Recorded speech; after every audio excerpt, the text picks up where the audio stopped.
No, this is why people get paranoid about ever putting stickers on anything. Because it might be the wrong thing. We'll see.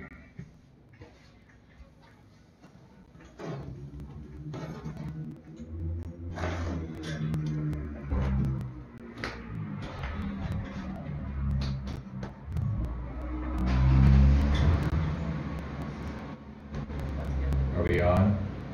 Post intro.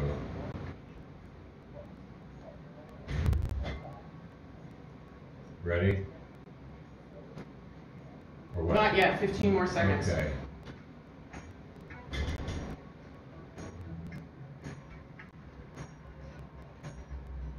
Do you have Facebook muted? I do.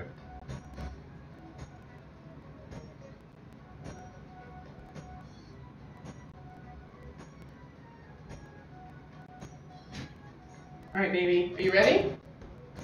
Sure. Okay. Doing it. Good. Welcome to my art form. It's time for Post-Orthodoxy, the show about changing our minds. Yeah, baby. With your hosts, Dark and Ainsley Sevier. Maybe what they believe about reality isn't all of reality? What? I know, right? We are on a mission to have better times with more people more often. The question is, well, how do you kill? Post-Orthodoxy explores strongly held beliefs, how those belief systems divide or connect people, and what might be found beyond those reality bubbles. Keep calm, don't lose your head. I got a piece of chocolate here with me because I got anxiety about doing this. Welcome to this neighborhood, neighbor.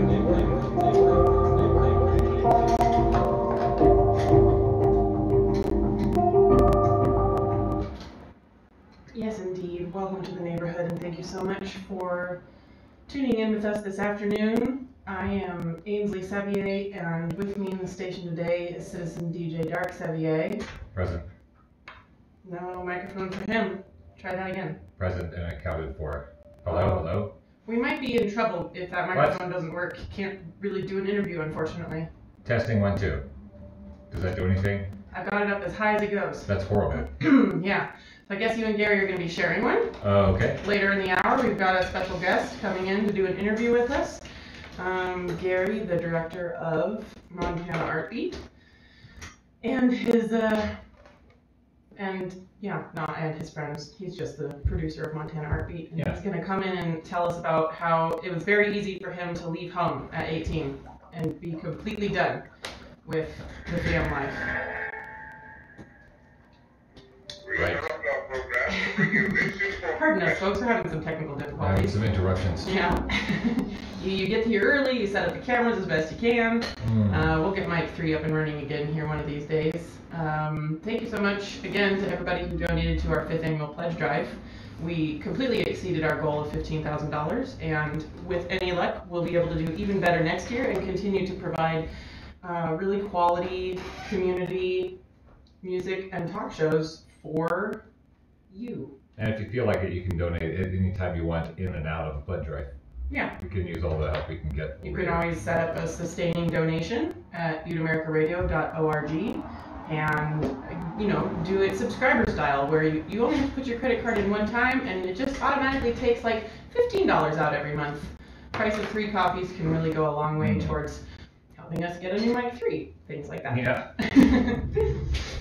So this is Post-Orthodoxy. We are broadcasting live from the KBMF studios, 102.5 FM locally. You could be listening online for really high quality audio globally at buteamericaradio.org/stream, or you could be listening on facebook.com/AinsleyHelen, which is a live stream that we put together every week so that we can have audience participation. We already have 7 people watching with us on Facebook. Hey, welcome to the show. Yeah, and we have 5 people listening online. Maybe some of them are bots, but we really appreciate everybody, whether we know you're here or not. And the innumerable people listening to terrestrial on real radio. That's right. Post-Orthodoxy is a weekly show about changing our minds. Dark and I recently came up with it. Well, it was really you, honey. You came up with the term meta news. Meta news, yeah.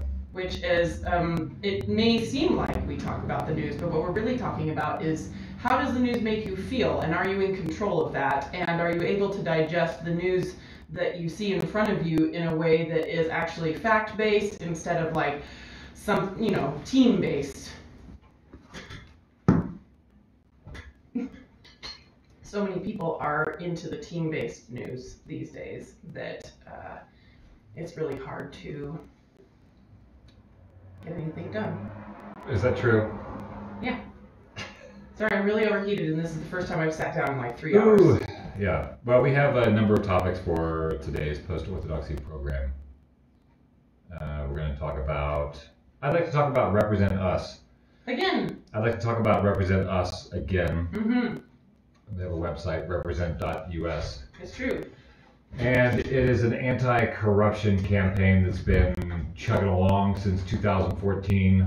And somebody else, friend of the show, brought Represent Us back into my attention by sending me a link saying, hey, can this possibly be real? Is this a real thing? And if so, why are we doing it? Why are we doing it? That was also my feeling. I felt like when I first saw the first Represent Us videos, I thought, well, here we go. This is the thing that we've been looking for. It's non-partisan, anti-corruption. How do we make the democratic system work as it was intended to work? Where civilians have a say in what's going on in their government. So we can talk about that. And that also goes into the team player thing, because that was basically Dark's answer when this friend of the show was like, why aren't we doing this? And he's like, well, because like U.S. citizens don't want to get along, which is a very blanket statement. Well, I think part of the problem is the tribalism of our politics has become so hyper partisan that to do a bipartisan approach seems to be giving up on your team, which I think everybody should give up on their team, frankly. But we're so ingrained to be teams. My high school against your high school, my local sports team against your local sports team, so my political party, my religion against your religion. Like so much team. So we're not going to fix the problem as long as the left and right continue to treat each other as if they are the sole problem. The other side is the sole problem. Represent Us is trying to look at a more systemic problem, which is corruption, and do your representatives represent you, and if not, why don't they?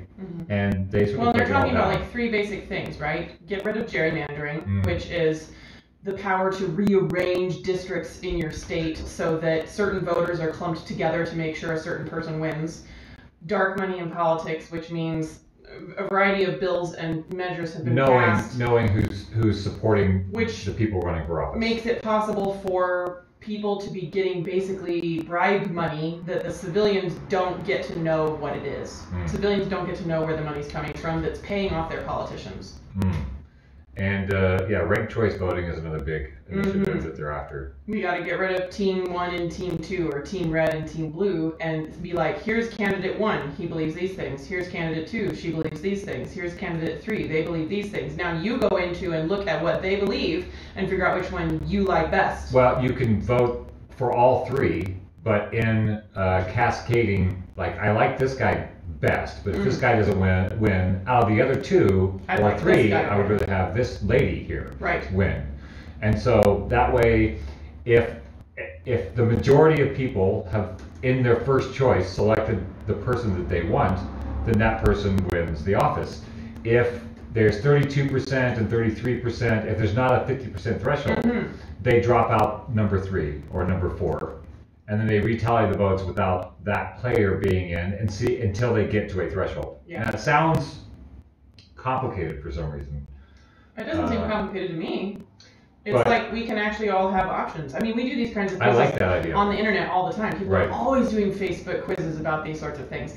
What are your 3 favorite pizza toppings? And you've got 20 pizza toppings, and everybody votes, and whichever one actually gets the most votes is at the top of the list. Right. This would solve some of the problems with our partisan political system, which we have problems around primaries where only Democrats get to select the Democrat, even though the Democrats are a minority voting bloc. Right. Selecting the candidates that the independents, which is the largest voting bloc, then must choose from, but the independents don't get to choose who they're going to vote for. They have to go with this, like, these minority parties. We get people who don't align directly with Team Red or Team Blue are forced to pick between Team Red's pick and Team Blue's pick. Yeah, I'm. If you're on Facebook and you have access to our live recording, I am posting a link to the Represent Us page. The thing that I like about what they're doing is they're saying basically you can't expect to vote a congressman in who's going to change the way we vote congressmen in. Yeah. You can't expect to vote them into a rigged system and then hope that they'll fix the rigged system by the mechanisms of the rigged system.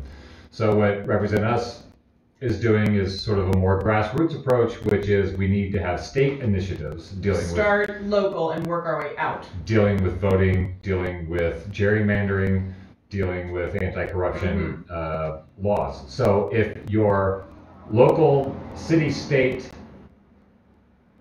folks can put initiatives on the ballot, that then eventually that affects who ends up going to Congress and whether or not they're going to actually represent us or they're going to represent the people they spend 70% of their time on. Right. Which is the people who are donating to them for their election. Right. Follow the money. Yeah. Follow the money. Our Facebook live stream was interrupted, and so we have to jump over to a new one. But thankfully, we didn't have any choice comments on that stream yet. Yeah, I just refreshed it. We're still live. So, yeah, I think Represent Us is an interesting phenomena that I guess I shouldn't be surprised, but I'm a little surprised because what they're trying to address is a solution. It's a solution-based political process. Wait, what are you a little surprised about? That it doesn't have more support. I see people fixated on the grotesque specter of some of our big political players, who they have strong feelings and emotions about. But those folks, Trump, Pelosi, Biden, whoever, those folks are not the problem. They are the result of the problems. Of the problem, which is a system that doesn't represent you. So while you're doing this thing, why people are like making fun of Joe Biden or making fun of Donald Trump, that time could be spent actually starting a local chapter of Represent Us and drafting some legislation that's already been worded by the folks at the organization, so you don't have to scratch your head too much. You just take the legislation and start pushing it through locally, which we actually have the power to do with our votes locally. And then we would, live video has ended. Yes. Then we would have the option. The option to what? To start dealing with things on a local level. When we send everything up to Congress, it's other problematic. People are making the decisions, and the more power you have, the more people are going to want to bribe you to make a particular kind of decision. Right. Yeah. Do you want to play the Represent Us video to get started? Yeah, let me pull it up here. We'll just play the video as a little source of information. Yeah, we're going to play this Represent Us video. You can find them on every social platform and everywhere. And it's backed by some pretty cool people that we all like. There's a lot of Hollywood celebrities in there. They're trying to make it juicy so that civilians get interested. Let's see if we can get some audio on it here. Here, let me Okay, you ready? And we've got to plug it in too. Oh, so here's the crazy thing. Almost everyone I know agrees that the government is... Alright, so this is one of the newer videos. They have a whole slew of videos. If you go to Represent Us on YouTube, you can find a whole slew of videos. Very educational. Trying to elucidate our quandary that we find ourselves in. And this is one of their most recent videos. So here's a crazy thing. Almost everyone I know agrees that the government of the United States, the government of the most powerful nation on the face of the earth, is completely broken. And for most of us, it's really obvious why. Lobbyists, Do you want to try starting again? Politicians are bought, and corruption is infecting every issue that's close to our hearts. But what's even crazier is that we've all convinced ourselves that there's nothing we can do about it. And that is one of the biggest and most dangerous lies in American politics. The problem is that corrupt politicians are breaking the law. The problem is that we don't even have laws for them to break. Right now, Internet connection was restored. America. And that is something we can fix. Here's exactly how we do it. Right now, it's perfectly legal for special interests to hand huge checks to the members of Congress who regulate them. It's perfectly legal for those same members of Congress to pass laws to help out lobbyists, who offer them a cushy job when they leave office. And that's just the tip of the iceberg. From $1 million bubblers to the threat of a super PAC smear campaign, there are literally dozens of perfectly legal ways to buy a public official. But that makes the solution pretty obvious. Make corruption illegal. All of it. And that is where the American Anti-Corruption Act comes in. It introduces a strict set of ethical standards. So if you're an elected official on, say, the Senate Banking Committee, you can't take donations from banking lobbyists. It mandates full transparency, so the American people know exactly who's trying to buy our elected officials. It changes how elections are funded, so clean candidates can win without selling out to special interests. And it does all of this while protecting the people's right to free speech. That's because the act was written by top constitutional scholars, conservative and liberal alike, to stand up to the toughest scrutiny. You can read the full text of the act at anticorruptionact.org. And speaking of the Constitution, let's talk about a little Supreme Court ruling called Citizens United. Here's the thing. While a constitutional amendment to overturn Citizens United would help clamp down on those shady groups with names like Americans for Freedom and Jobs and More Freedom, it wouldn't fix any of the problems we talked about before. You could pass that amendment tomorrow and the bribery, the extortion, the conflicts of interest, all of it would still be legal. But in a weird way, that's actually good news, because it means we can solve a huge part of this problem with a plain old law. The question is, how do we get it passed? I mean, asking Congress to do it is like asking a fox to put a lock on the henhouse. The greasy, dirty, disgusting fox. And also, the fox is a congressman and not a fox at all. Look, my point is, we can go around Congress using a little something called the ballot initiative process. It lets citizens pass laws ourselves, no politicians required. All we have to do is gather enough signatures, put anti-corruption acts up to a simple public vote, and we can start fixing the corrupt system right at home. Here's our plan, in 5 steps. First, we'll need a law to pass. One that, actually fixes things. Okay, Anti-Corruption Act. Check.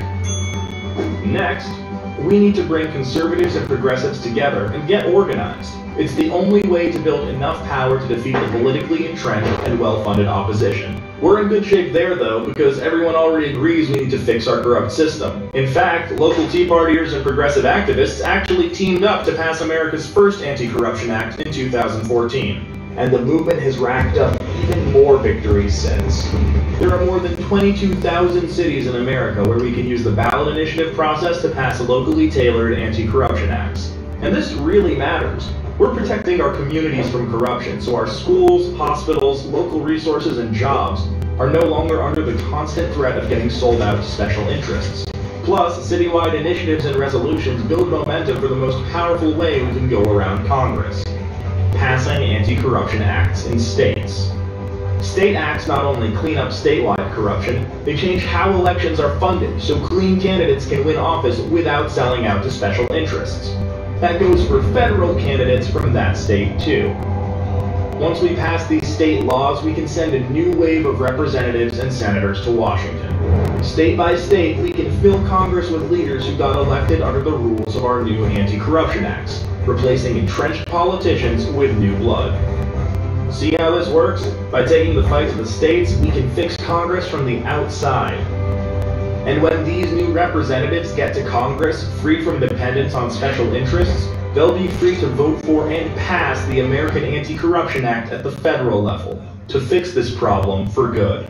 So, that's the plan, and 500,000 RepresentUs members couldn't agree more. We're bringing conservatives and progressives together to pass anti-corruption acts across America and put power back in the hands of the people, where it belongs. We need millions more people to join, and that includes you. Start by clicking here and we'll tell you exactly how you can help. That sounds so inspiring. Isn't that inspiring music in the background? Yeah. I like it. Boom.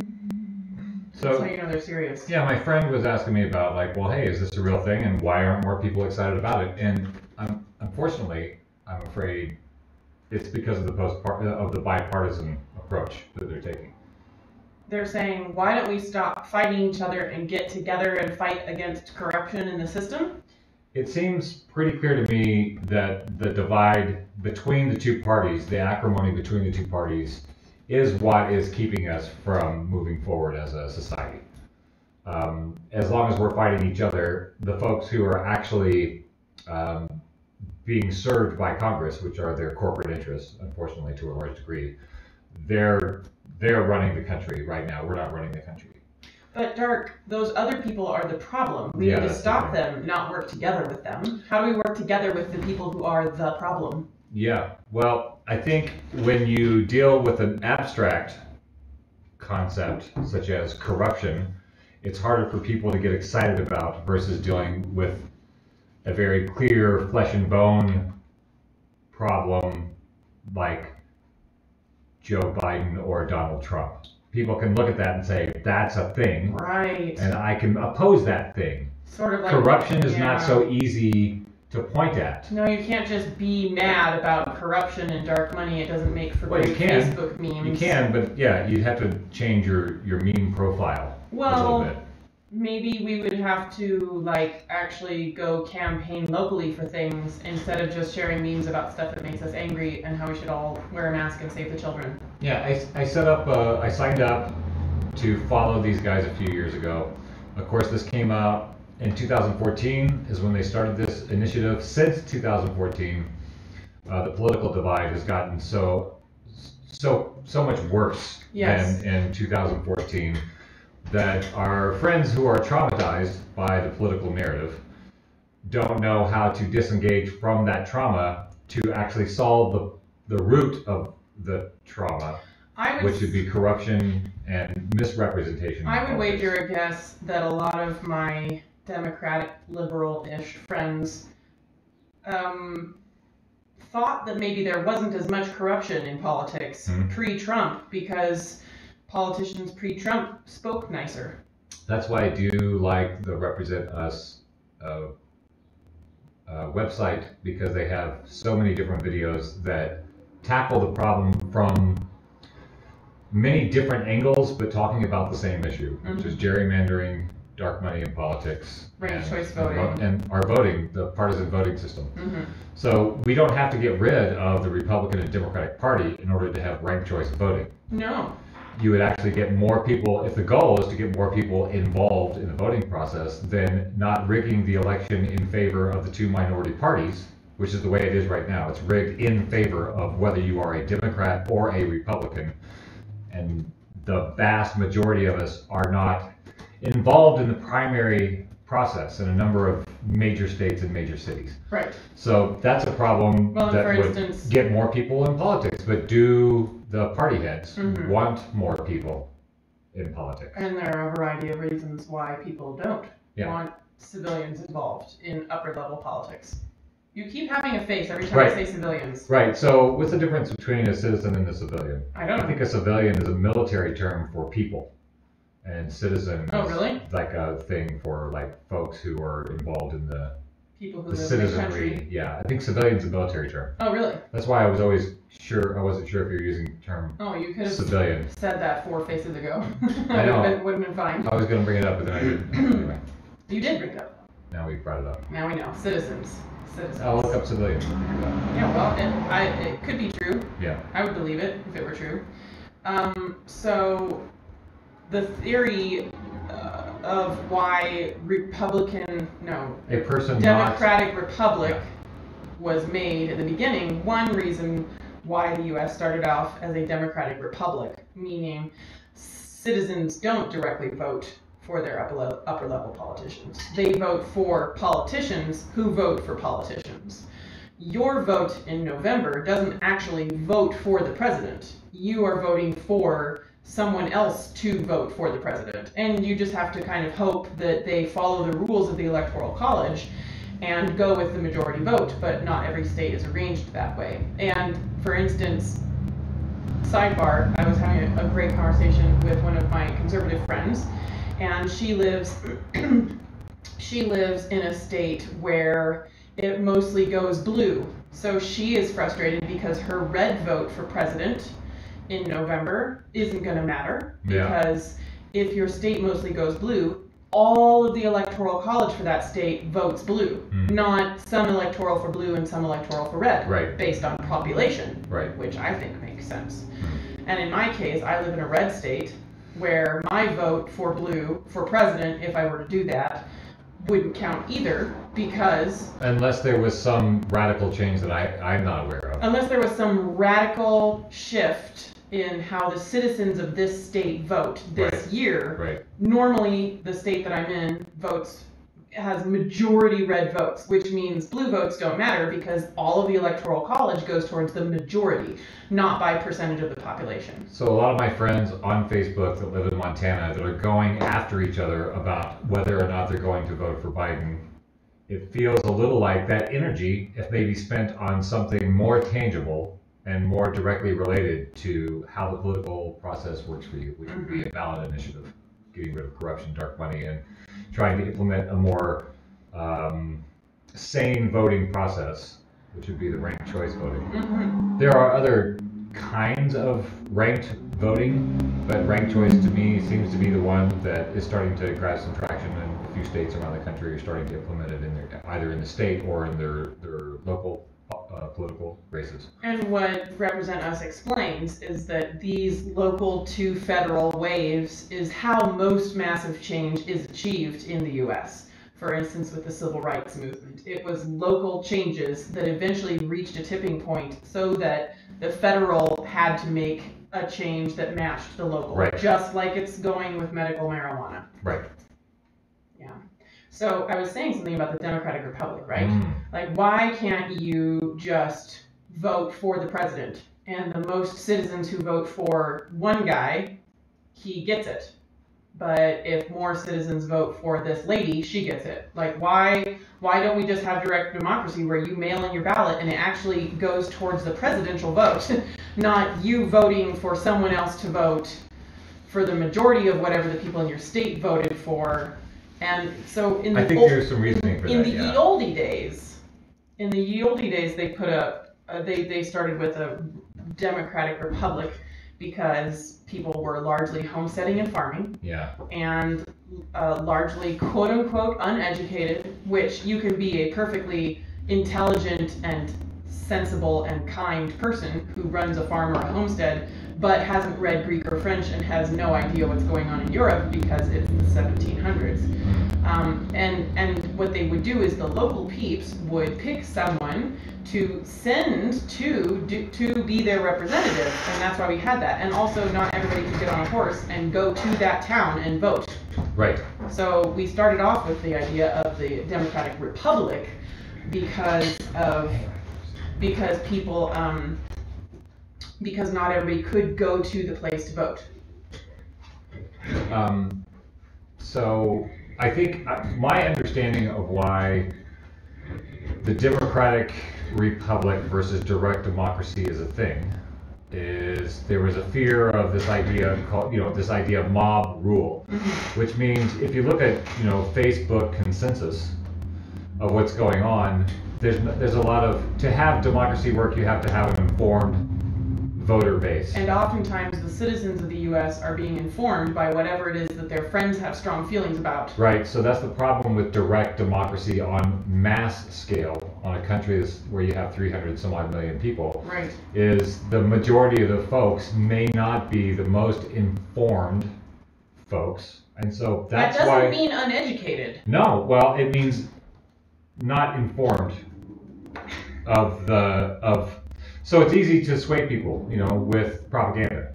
We're all swayed with propaganda. We're all doing things in our culture right now as the result of some kind of propaganda for some reason that we never question why we're doing it, and it's just become part of our culture. Someone somewhere has spun you a line. So that's what they say? Yeah, that's the problem, and I think that's what people who defend the Electoral College go to, is that without people who understand the system and understand the problems and at least have some insight into the population of the state to make an informed choice, and part of that informed choice is how the people voted for president, per se. So like most people want this, but I also know this, I'm privy to information, I'm not swayed by this kind of propaganda. So that's what the idea of of the Electoral College, I think, that's what the defenders of the Electoral College will say, is that if you just let every Yahoo vote according to what they thought, if you look at the education level of the average folk, that wouldn't work out well for the larger. And that doesn't mean average citizens are stupid. That means we tend to be involved in our local lives with our local people, and the things that we encounter on a daily basis. Humans tend to think the things that they encounter on a daily basis are what other people encounter on a daily basis. Right. Life in Hawaii is very different than life in Oklahoma. Yeah. They deal with very different issues. And so having direct democracy would in some senses be problematic if you have way more farmers voting for certain measures than people who are living in cities, because then you've got pro-farm legislation affecting people that are living nowhere near a farm and don't understand the politics of farming. And it's messing something up for people in the city because suddenly you have tractors driving down the middle of New York or something like that. Yeah, a lot of people don't appreciate the rancor from the political right because they don't understand who those folks are and what they're doing in the world, the issues that they're facing, and the way politics have affected them for the last 20, 30 years. It's not just about abortion for the right. There's a lot of the regulation is a big thing that the right talks about, is getting rid of regulation. Somebody else sticking their fingers in my personal business. That's right. Well, personal business, but also let's say there's some new environmental tax, and so all these farmers now have to do this thing to be in line with this tax. So now what happens is people who don't understand the landscape of farming say, well, that's a great idea. We should totally do that because save the planet. Right. So the farmers end up taking a hit that the people who voted for the bill don't understand the hit that the farmers took. Or perhaps the regulation has changed. Now they have to change all their farming equipment because of this new regulation. And for the big farms, they can do that. The small farms, they can't do that. Right. So what happens is people who don't understand rural and farm life don't understand why people are upset. Why are you upset about us trying to save the planet? So it's a complex issue, and I think that's why this idea of ranked choice voting and state initiatives is a way to help recalibrate the national narrative by getting people concerned with their local issues first, getting informed on their local issues, and dealing with these corruption issues and these gerrymandering issues and the dark money issues. To me, that is a much more viable path to correcting a corrupt system than using the corrupt system just to vote another person in and hope it's not as bad as the last guy, which seems to be what we're doing with our national election right now. Right. Lesser of two evils is still stepping down the stairway of evil. They've used that my entire adult voting life. The Democrats have been saying we're not as bad as that guy, and that guy keeps getting worse. So at what point would you say, well, maybe it's always better than that guy. It's always in the election year where they turn up the heat and say, well, you have to do it now because it's too dangerous to not do it. Can't let that other person win again. And when the election's over, there's no debate, there's no discussion about how do we keep this from happening. We had 4 years from 2016 for the Democratic Party, if its job was to serve the Democratic voters. We had 4 years for them to do an autopsy on the election, to figure out where they messed up, where the corruption came from, and to get a better informed, more relevant candidate for the Democratic voter base, if indeed that's what the party's designed to do, which I don't think it is designed to do that anymore. Well, and to be clear. So we're doing the worst thing that we did. We have a worse situation than we did 4 years ago. Yes, definitely. There's a difference between the Democratic citizen voter and the party, which is running its own show. Yes. We talked about the blue no matter who was a fascist trope last week, I think. Right. So it's 4:33. We've made it. We've swam our way through some massive technical difficulties, and we appreciate everybody sticking with us. Our second topic for this afternoon is a headline that I saw, which is that it was actually a meme. A very angry meme that somebody posted about how California is being engulfed in flames because over half of their usual firefighter response bodies are out with COVID the prison labor complex. Mm. And this meme is talking from the perspective of like, grr, COVID, and people haven't taken COVID seriously, and that's why we don't have That's why California's burning? prison slave labor to combat the fires in California. And Is that what the meme was saying? it wasn't saying slave labor. It was all very grr COVID, because COVID. The headline says, because of COVID, firefighters, we don't have enough firefighters. Right. But if you actually go in and read the article, there are very few people actually sick. They're just on lockdown because there are live infections in the prisons. Right. But most of them are not sick. They're all very healthy. They work out all the time.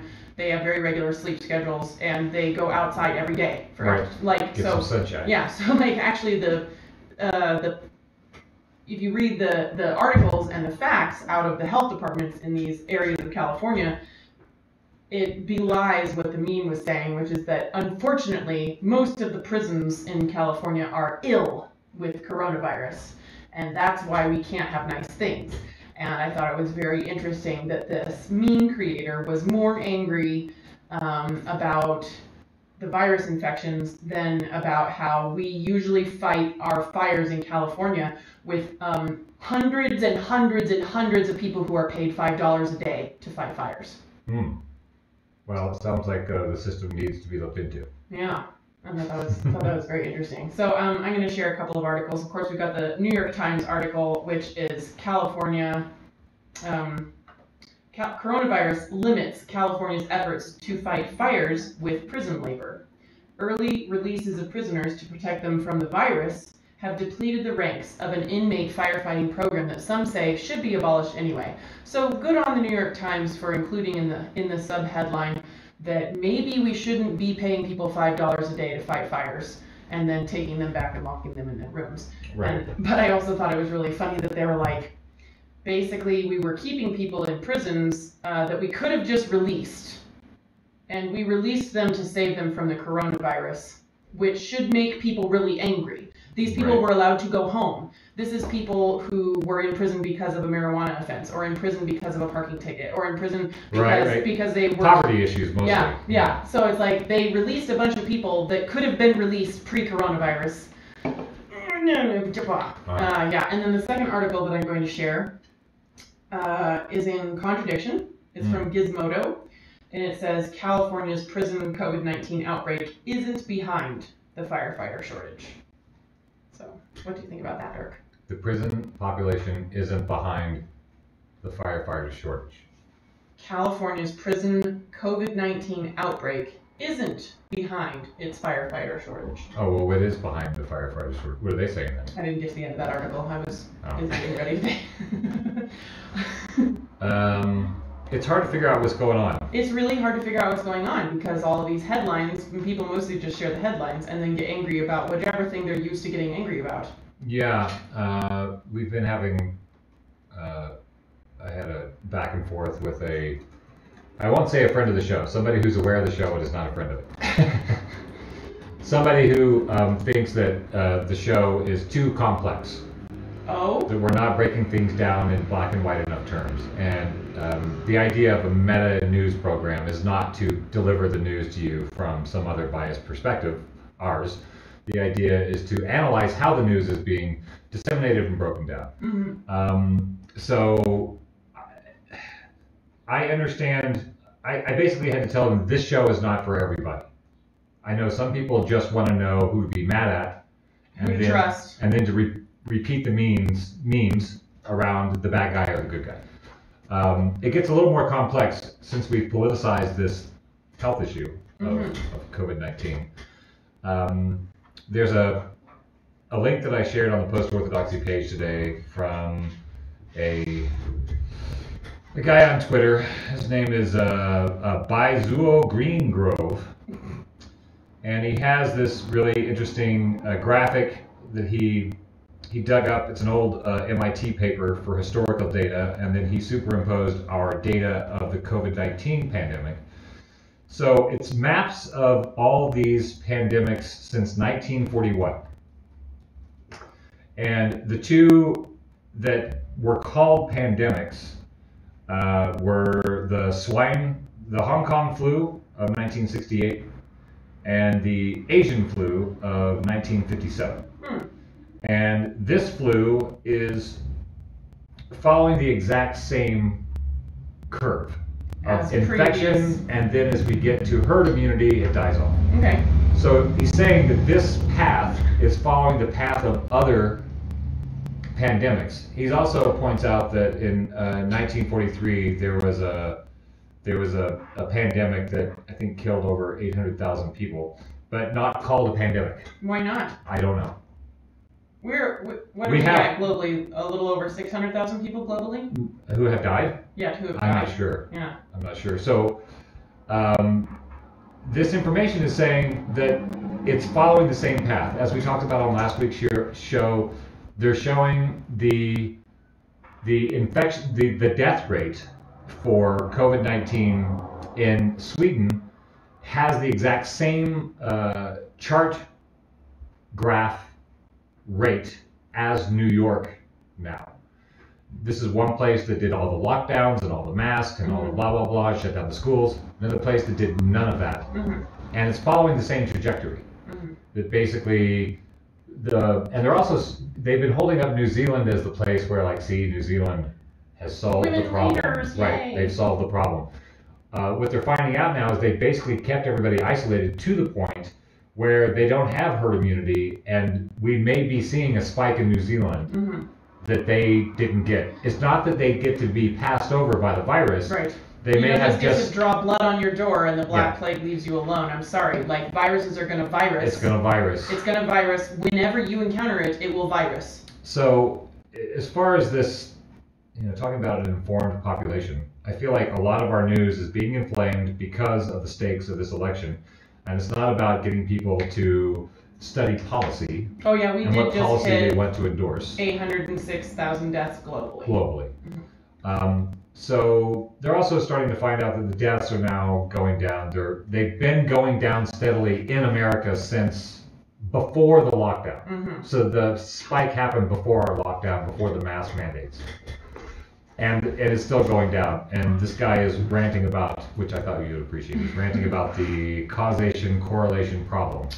Where people say, look, we got masks and now the deaths are going down. Well, the deaths were going down before the masks. They were already going down before America went into lockdown. So correlating data does not necessarily mean that you know what's happening and why it's happening. No. Like, and people are gonna be like, yeah, but we have 160,000 deaths in the U.S. You call that death going down? It's like, the virus was going to virus whenever it got to wherever it was going, and it didn't just poop out onto the whole planet all at once, equally at the same time. It's been traveling around the planet, and it's doing the same thing in every country, pretty much no matter what measures are taken to prevent it.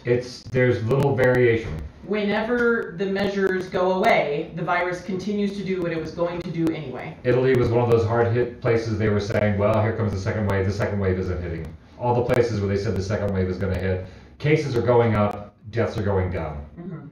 Sweden, New York, Italy, Florida. Cases are going up, deaths are going down. That doesn't mean more people aren't dying, unfortunately. Like, we have a lot of loved ones who are in very susceptible health categories for a variety of reasons. So speaking of, that doesn't mean nobody's going to die. There's a new graphic by the CDC, which I also posted on our Post-Orthodoxy page.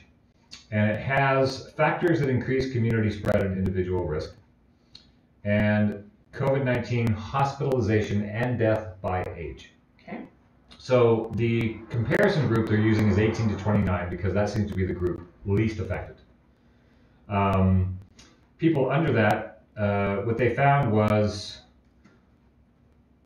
death, so 0 to 4 years, is 9 times lower than the comparison group since COVID-19 started. So kids 0 to 4 years die 9 times less than people 18 to 25, which is the lowest death rate group already. Right, 16 times lower for people 5 to 17. And then once we start skipping up, we'll get to my age group, 50 to 64, 30 times higher chance of dying. When you get to people 75 to 84, 220 times higher. And what does that data say to you? That means that we know who the risk groups are. Right. We know, like, It's been people 6 85 months. plus, It's 630 times higher risk of dying. Jeez. So we know the risk groups. We're not dealing with the risk groups. We're still trying to make it a one-size-fits-all. No. If everybody wears a mask, we'll be fine. It's been in the U.S. for 6 months. We have new data now. It's been around globally for more than 10 months. We have new data now. We have new data. We have the data of how this thing behaves. It's not the same data that we had when it first hit the scene. We have new data. Right. And so we know who the most at-risk groups are. Instead of dealing with that, we're still bludgeoning each other on the head. The healthy groups, who should actually be out getting infected and infecting each other. This is what I understand. If you're from herd immunity, if you are in high school, you're in college, you're working class, you're in your 30s, you're in your 40s, you should be going and exposing yourself, because that's what enables the herd immunity to take place, and that's what makes the larger conditions safer for the people in the high-risk groups to come out. I'm going to read the definition of herd immunity. Do it. Herd immunity is a form of indirect protection from infectious disease that occurs when a sufficient percentage of the population has become immune to the infection, whether through vaccination or previous infections, thereby reducing the likelihood of spreading infection to individuals who lack immunity. There we go. That's science that we already knew. Right, so that's not a theory. That is a phenomenon. That's the way that the planet do. Right, that's not somebody didn't write that up and say, I think if we do this, this might work. I think saying, this is how. This is what happens. We figured out this is what happens. Right. It's a phenomenon. We don't get to decide whether we believe in herd immunity or not. Well, I guess you do get to decide whether you believe in it or not.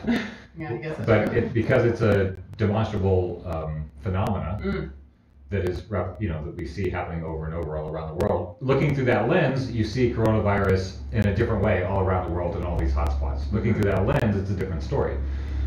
There's more and more people coming out who are calling on their governments that what's going on right now in terms of not getting good, clear information to people about the new data, which is who are the high-risk groups, who do we need to be protecting, and do we need to keep scaring people with information that's out of date? Right. I don't think that's going to happen much until our election. I think that we're going to have a different story. And a lot of people think that I'm being cynical, that a medical issue could suddenly be resolved after November. But I have a feeling that we'll have a different story after November. But I don't think we're going to be getting a major shift in the COVID-19 narrative until the election has occurred. That's my little that's right. My perspective. Well, and for comparison, we will probably also be talking about Black Lives Matter and hashtag Save the Children until then as well. And then those things won't matter much either after the election. It's unfortunate, but that's very just unfortunate. kind of the way these things usually go in election years. And for people who are like, wait a second, a global pandemic has to do with the U.S. election? This is the part where we think it would be nice if we shifted away from fighting each other to getting jiggy with how much corruption there is in the upper level politics of our planet. RepresentUs is a website you can go to and talk about this post-partisan, non-partisan way to be dealing with the corruption in our country. Couple of factoids that it might anger you to know are not being reported is that the test that the CDC recommends everybody use tests for SARS-CoV-2, which is the virus that causes COVID-19, right, as well as influenza A and B in the same test. And another factoid that might aggravate you is nobody's talking about isolation deaths. Such as people dying from abuse, people who won't go to the hospital when they have a heart attack, people who can't get their meds because suicide, heart attacks, all that. Unintended consequences. Also, the global death rate is lower than normal. Like, as in, fewer people are dying right now globally of anything than normally die. Right. So I wanted to talk about that. The death rate thing? Well, no, through a little bit of a different lens. Last few weeks, we've been focusing on the World Economic Forum, their Great Reset initiative, in context with the Fourth Industrial Revolution. Now, these are things we've been talking about week after week. If you're not familiar with them, you can find the World Economic Forum's website, and you can look up the Fourth Industrial Revolution. They have a very glossy video. You can look up the Great Reset, and they have another glossy video. You can look up COVID-19. They have this under the page called Strategic Intelligence. They have a 200-layer deep map, which I'm going to share in our Facebook live stream right now, which talks about how COVID-19, how that's going to help them initiate this Great Reset, which is a thing that sounds from their videos like a Star Trek-like future world where we start to blend the worlds of biology and technology, and where we have a one world currency, where we start making sure that this is their language, that we don't have economic growth at the expense of the folks. Which sounds really nice. Right, sounds really good. So last week I was reading some wonderful writing by this lady named Alison Hoover McDowell, and she's very much in the dystopian future camp of if powerful people have a plan for the world, it's bad. Right. And beware the leaders. I told her about our show, and she was listening to our show and sending me links on information, which I started watching. You know, her view of the whole thing, and so she sent me a link to the head of the World Economic Forum. And it was just his bio saying that he's got all these initiatives to help get youth involved. Yeah. And I said, I'm not sure where evil genius. That bad? He might be an evil genius, but his page wasn't saying he is an evil genius. His page was saying, let's get young entrepreneurs involved in the Great Reset. Yeah, let's try to find a better way to do the world thing. And she just, I think she asked me if I thought John Trudell, who I'm a big fan of, John Trudell, Native American activist and poet, dead now, how he would see this plan. And I said, he's dead. And he lived in the 60s. A lot has changed since 70s, then. 80s. Yeah. And also, I would not presume to tell you what John Trudell would think about an emerging change in the world. Yeah. Which largely has to do with technology that did not exist when he was alive. So then she said that we're on different paths and rage quit and canceled you. Yeah, she just canceled me. You. So I thought that was really interesting because I was really trying to understand her perspective. I thought it was kind of a meeting of the minds thing. I thought so. So from her perspective... Okay, I was super wrong. John Trudell died in 2015. Right. He was still active up until the time he died too. Yeah, I messed up. So I got to see him speak in Hawaii. So the thing that sort of deflated my interest in her take was the way that she canceled me when I was asking her to maybe help me understand her perspective, and she decided I wasn't worth it. So I still am looking for this idea of the Fourth Industrial Revolution. One thing that I've come to this week is I don't hear the left or right talking about it in the big political dialogues in the U.S. I don't hear either of them talking about the Great Reset or the Fourth Industrial Revolution, which, if you do some diving in, it's basically a reshaping of reality entirely for the whole planet. And they're already doing it. And it's happening. It's going on right now. And so the fact that the left or right aren't spending a lot of time on this issue is interesting to me because it seems like the systems that those guys, the DNC, the RNC, the systems that they're invested in might be put in jeopardy by this World Economic Forum plan. If the World Economic Forum plan was as lovely as they're saying it is, you would think the people in power in the U.S. would be frustrated because these new systems would make life more equitable. Well, that's their language. Yeah. So I'm still following the story. It's a developing story. I'll probably keep talking about it every week until I don't have, it's a big story. It's a very complex story. So I have chosen to remain as agnostic as I possibly can. We don't know if they're big bad guys. We do know that there are people out there driving the train towards the Fourth Industrial Revolution, and I mean, we can fight it, I suppose, or get on it, or try to get on it. They would say that the Green New Deal is a part of this Fourth Industrial Revolution. Okay. And there is a pro version of that story, and there's an anti version of that story. The Green New Deal is saving us. The Green New Deal is ruining us. Yes. So the Green New Deal is an aspect of this larger Fourth Industrial Revolution thing, which is in the camp of the right, or in the left. So you have people like Ocasio-Cortez promoting that, championing this thing, and she is definitely in the minority of the Democratic wing of politics in the U.S. So her championing this, you're not going to hear. I guess they're saying that there's some pro-business. If you're looking at it through a new lens, there are some pro-business aspects to the green revolution, which it has to be. If you're gonna change all the infrastructure into something that is less polluting and less wasteful, you have to make it so that the businesses are gonna. There's gonna be some businesses involved. Make money, yeah. Right, and so the concern, the sort of agnostic concern, not left or right concern about the Green New Deal, is that again, small people are gonna get squeezed out. Kevin Noel Olson says that yesterday was the 100th birthday anniversary of Ray Bradbury being born. Oh, okay. And it said this whole conversation makes him think of Fahrenheit 451 as a dystopian possibility. Right. One world government is inevitable. It's better to take control of the juggernaut as much as possible, if possible.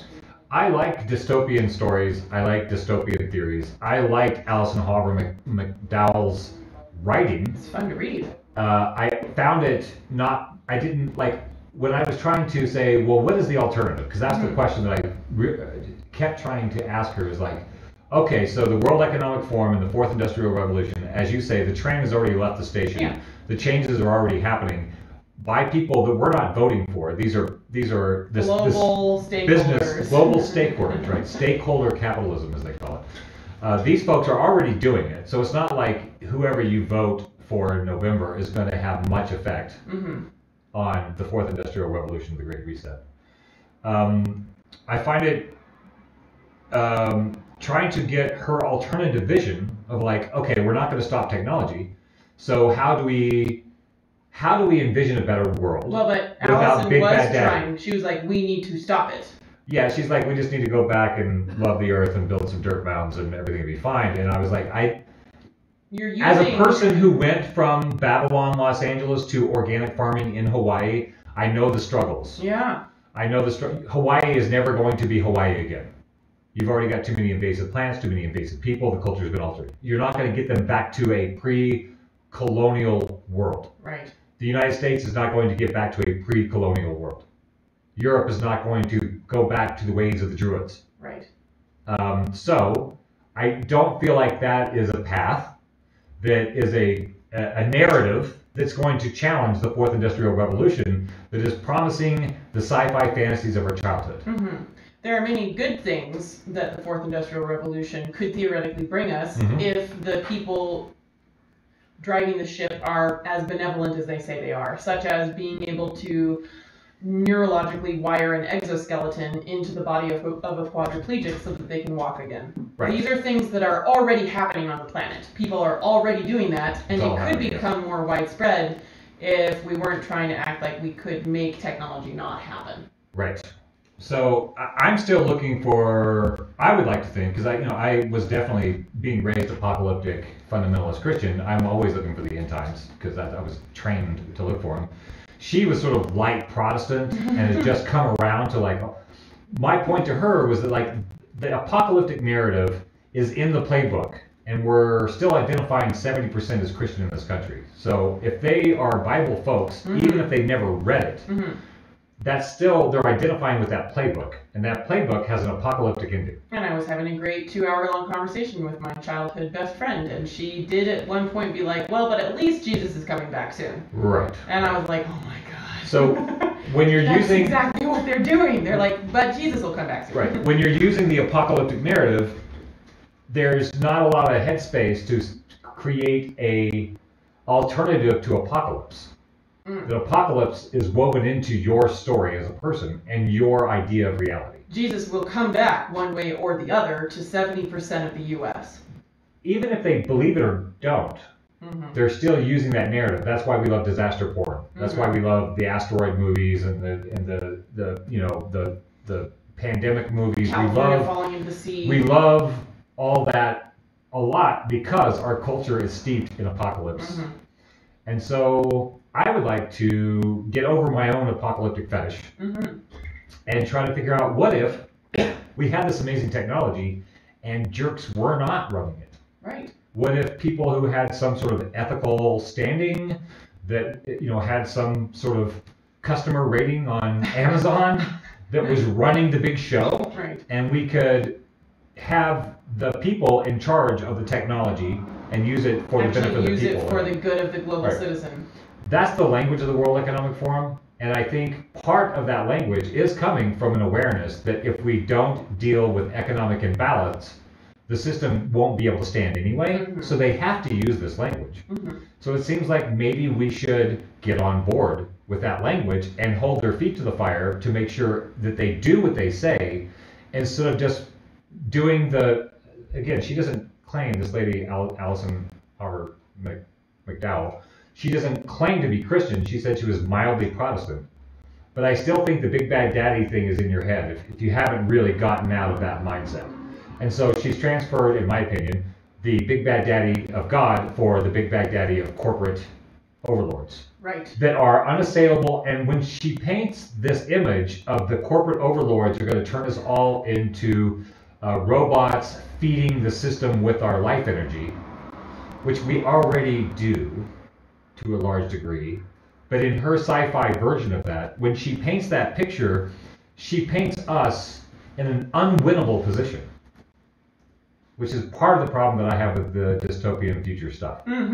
Is that if you set yourself You've up... You've already told the story such that you can't win. You can't win. The story you're telling is that you have no power. And she's doing the Chicken Little thing, where she's running around saying, we're all going to die and all get turned into robots. And I'm like, and what's the solution, or what do we do about it? There is no solution. Dirt bounds, learning Native American farming practices. That's not going to work in Los Angeles. Using the tools of the Fourth Industrial Revolution to rag on the Fourth Industrial Revolution. Exactly. LOL. Anyway, so I was hoping to include that lady and her perspective in this dialogue, but she's excommunicated me from her realm. Well, hopefully that's encouraging for our fans who might worry about us getting stuck in our own reality bubbles, that we are always constantly interacting with and pursuing and double checking with other belief systems besides the ones that we like. Yeah. Yeah. Multi-model agnosticism. We really wanted to talk with someone who was less optimistic than we are. So we have some people who are a little snarky and say that this is really just the Dark and Ainsley Mutual Appreciation Hour that turns into 2 hours. So we're gonna have a guest in the studio today. Yeah. We have a guest in the studio today. I have a hypothesis about how this whole bubble reality thing goes down. Oh, yeah. If you ever stop living in a bubble. Oh, yeah. And I'd like to reiterate that hypothesis when we come back from our short break. We're going to bring Gary on board and listen to a little bit of Bob's Sweet Sweet Tunes for a minute. And then we'll be back shortly. Thank you so much for listening to KBMF LP Butte. We appreciate you guys. Please stay tuned.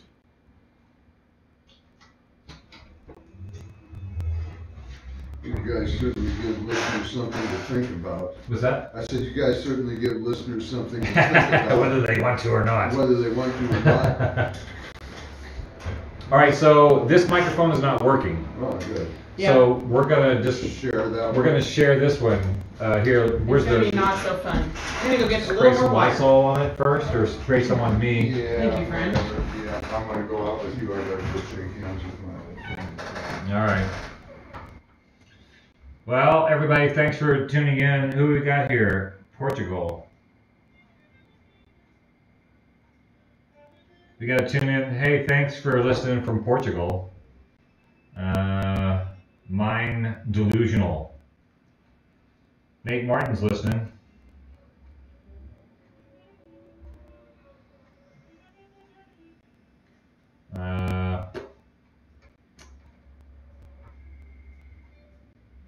Appreciate everybody tuning in online. We do have the edited versions of these shows now up on our podcast. We have a Podbean podcast called Post-Orthodoxy, and that show, this show will be edited and put up on the day after. So Monday afternoon sometime you should have the cleaner edited version of the show with better audio for those folks that are watching online. Anybody have any questions before we launch into the second hour? Please, feel free to put them in the comments down here.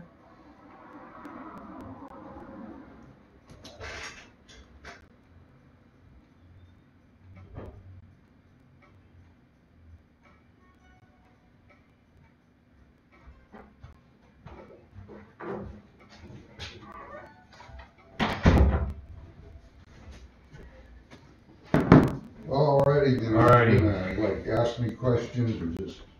Well, I'm going to let Ainsley take the lead on the Q&A. Since you guys, and I'll pipe in. I'll pipe in as we go. That way we don't have to do so much microphone juggling. Plus, I think I used a lot of the microphone in the last hour. I can give it a break. You let us know if you want to jump in, darling. Yeah. Yes, darling. Jump right in there. I'll type comments and you can read them. Yeah, there you go. So it looks like we have a comment from Dark Sevier. Yeah. And he says, Who is this idiot that Ainsley invited to be on our show? we have Mind Delusion tuning in from Portugal. That's pretty cool. Oh, that is. Yeah. All right. You all ready? I'm ready. Oh, I'm always ready. How do I sound? Can I tell how I sound? You won't be able to tell how you sound until we turn the microphones on. Oh. How about you scoot around towards the corner a little bit? I can do that. So we can see you in the video. There we go. So you can see and yourself it'll make it there. easier for you and Dark to share. Oh, I'm so pretty. Yeah. Look at your KBMF representing. Right? All right. Oh, I got the hat, yeah. You ready? Ready to go. Thank you so much for listening to KBMF LP Butte. You are listening to the Post-Orthodoxy show. This is a weekly show about changing our minds. I'm Ainsley Sevier, and with me in the station today is Dark Sevier and our special guest, Gary Mandow. Is that how I say that? Mando, but you can say it any way you want. Not Mandow. Okay, all right. Mando. Mando. Gary Mando. Mando or Mando? Yeah. The way she said it the first time gives you an idea of how it's spelled. Carry on. Well, thanks for joining us today, Gary. We often talk outside the radio show about other things, but this is our first time having you on Post-Orthodoxy. Well, it's nice to be here. I appreciate you subjecting yourself to the wild, what was I going to say? Being willing to tell your story on air. Oh, yeah. I guess is what I should say. Well, you know, everybody's got a story, and one of the nice things about KBMF is it gives people in the community an opportunity to get out there and share their stories. Mine is nothing like you and Dark's. You know, I'm not coming from any kind of fundamentalist stuff. I'm coming from a very liberal Catholic, meaning send the kids off to church. We don't feel like going this morning. Oh, so sort of more free Catholic. Yeah. Loosey-goosey Catholic. And Or would you feel like your parents were actually liberal? no, my parents were actually stupid. That's why we need to wear masks. They were, but it was not. See, when I say that, there's a learning curve with every generation. And the World War II generation, which is the one that raised me, was not particularly intellectual, especially the ones who went off to war. Really? I thought they were the bravest and best. That's what they would like you to believe. Most of them were the drunkest and heaviest smoking. Were they drunks and smokers before they went off to war, or was that a result of war trauma? I believe war trauma had more to do with it than anything. Yeah. Maybe Also because of my age, you know, I've known some World War I veterans. Oh my goodness. And they were nothing like the World War II veterans, even though their war was in fact bloodier, messier. That's nuts, because we do kind of always sort of lump together just the World War guys. But you're saying they're two completely different breeds. Absolutely. The war to end all wars, the Great War that ended in 1919, I guess, 1918, just as the Spanish so-called flu hit, and may have set up the precursors for World War II. You know, the events, the Treaty of Versailles that happened right after World War I were very, you know, they as I believe not Petain, but one of the other French generals said at the end of World War I, this isn't a treaty, this is an armistice for 20 years, and he just about had it right about 20 years later. You're just putting it on hold. Yeah. Fascinating. It was a different thing, and the ethos of the returning veterans from World War II, so many of them, was a military thing. They had been in the military, they had lived the military, they'd been under fire in the military. Some of them have been wounded in the military. So a lot of them were very right-wing, you know, and they're trying to raise the hippie generation, you know, the freedom-loving generation. Which was in reaction to all the crap going on in the world. Absolutely, you know, they're back here and they're very structured. They want the military. Yes, sir. Right. Sorry, Daddy, it don't work that way no more. You know, we got our own thing now. You know, take your back seat like old people should. Oh gosh. Yeah, he said with his white hair gleaming here in the microphone. But you know, I mean, you have to make way for the new. You know, you guys talk a lot about the technology and how we can use it in the future, and that is a very, you know, from my perspective, righteous thing to be talking about, because technology is a double-edged sword. You know, it can be bad or it can be good. But one thing you have to say about it, every time we have a leap forward in technology, our society and our societal structure becomes more fragile. For instance, we'll just use radio since we're here on radio. Right, here we are. When I was a child, and I imagine they're still out there today, you used to be able to get these little Cub Scout things where you could make a crystal radio set. Yeah. Now anybody could make those because they're for Cub Scouts, right? 8-year-old, 9-year-old, 10-year-old, something like that. Yeah. Anybody can make a radio like that. Right. And then you are connected through the radio wave. Yeah, but you can't send voice. Oh, okay. You need a super heterodyne receiver, transmitter, one of the two, you know, one of the setup to actually get where you can dial in a frequency so accurate that you can get voice. Anybody could receive So radio. anybody could make a radio. Anybody could send radio waves, radio pulses. Okay, now fast forward from, let's say, 1920, when Marconi was coming up with radio and Tesla was coming up with radio and they were doing what they do, to say about 1963 when Gary got his very first transistor radio. It had 6 transistors. Is that like a 6-cylinder engine? Yeah, man. You know, and now it's like, you know, you can get 1 billion transistors on the head of a pin or a, you know, semiconductor. Oh my or whatever. goodness.